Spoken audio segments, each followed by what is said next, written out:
my wife, Lori, who has been with me the whole 39 years. And my son, Robbie's back there. He's coached with me. My sister came over from Valpo. She's here. My daughter-in-law. And my two grandkids are both here. I'd like to thank them and what they meant to me in my life. I think I got my whole family. My son, Mark, who coaches in Maryville. The next group I'd like to thank is my coaching staff. And Coach James is up here, Coach Stevens.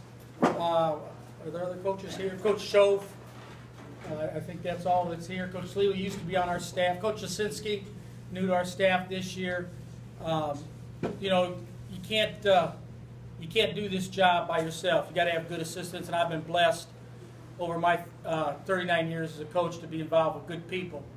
And you know, I've been at LaPorte for 22 years, and I've only served under 2 athletic directors. And I'd like to recognize the athletic director, Jaime Dave Parcell, who was here when I was here earlier, or when I first was hired at LaPorte, and of course Ed Gilliland, who's been here the last, I don't know, what, Ed, 13, 17, 18 years.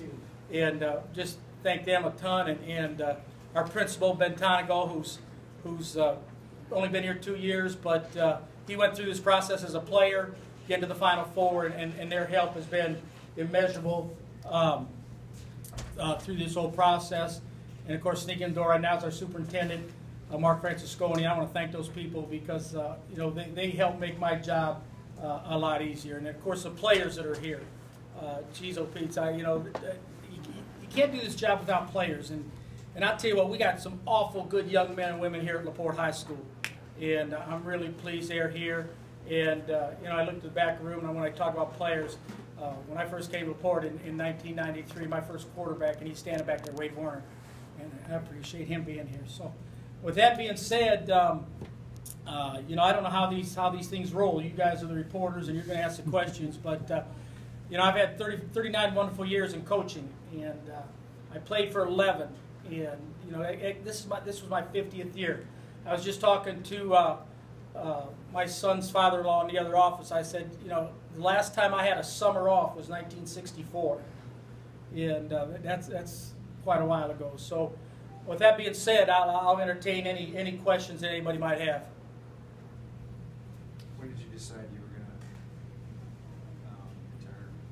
Well, I talked about it last year when we went through Jake passing. That was devastating, and that.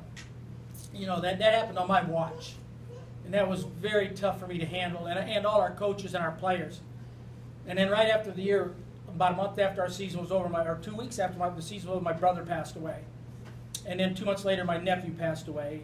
And then I was in the hospital in the spring, and I was just thinking during that time that, you know, maybe it's time. Maybe it's just time to just do other things. And I talked to my family last Christmas and met with them, all the kids, and my wife, and we talked about it. I said, I think this is going to be my next year. I'll stay one more year. And I told our seniors the other day, I said, you know, I couldn't leave them with what had happened last year.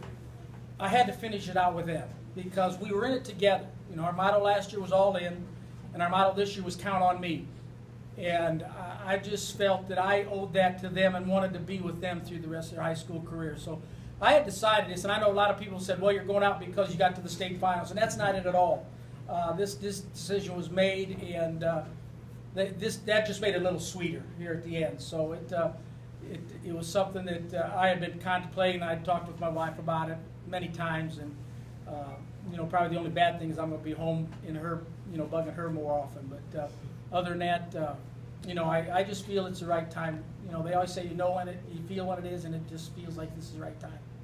Without the Jake West situation, that extraordinary situation, the day-to-day ups and downs, how did you navigate 22 years here of ups and downs? Well, I think you got to have a good support staff, and you got to have people you can lean on, and I had that. I was very fortunate. Obviously, none of the coaches that when I first came here are still here. But, you know, some of them, you know, Coach Abe's been with us 20 years. Coach Stevens has been with us, what, Coach, 17 years. So those guys have been constant. Coach Myers was with me, has been with me probably 18 of those years. And it's just a constant. We don't have a big turnover in coaches in our program. And I think it's, we're very close-knit, and that's how it got through. Now, some of it's very frustrating. There were many nights I would go home and not talk and not say anything. And my wife knew things didn't go well. And, that's just how I handled things. But it was being able to go home, and my son would come over and we'd talk football or whatever it might be. So, and a lot of it was keeping it on the inside. You do that as a coach. As a head coach, you don't have a lot of people you can go to. But in this job, there's good and there's bad, and there's peaks and valleys. And we've told our kids that in ball games. You got to just overcome those things. So you got to kind of practice what you preach and be an example of that. So that's how you get through it. And I think the thing that happened with the big thing, no matter how down I was, no matter how mad I would get when I'd go out on that practice field, when I was with the kids, when I was with our young athletes, that's what kept you going.